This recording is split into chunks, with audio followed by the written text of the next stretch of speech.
السلام علیکم ورحمۃ اللہ وبرکاتہ۔ سامعین و ناظرین محتشم، رسالۃ الحقوق میں فرزند رسول امام سجاد علیہ السلام نے انسان کے ذمے جن 50 حقوق کو بیان فرمایا ہے ان میں 7واں حق ہاتھ کا حق ہے۔ تو ارشاد فرماتے ہیں کہ ہاتھ کا حق تمہارے اوپر یہ ہے کہ اسے اس چیز کی طرف نہ بڑھاؤ جو تمہارے لیے حلال نہیں، کیونکہ اگر ایسا کرو گے تو آخرت میں عذاب خداوندی میں مبتلا ہو جاؤ گے اور دنیا میں بھی لوگوں کی ملامت سے محفوظ نہیں رہو گے۔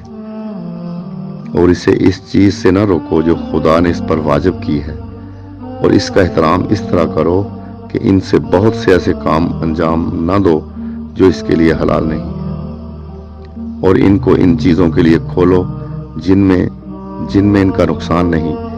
پھر اگر اس دنیا میں ہاتھ حرام سے باز رہے یا عقل و شرافت سے کام لیا تو آخرت میں ان کے لیے ثواب ہے۔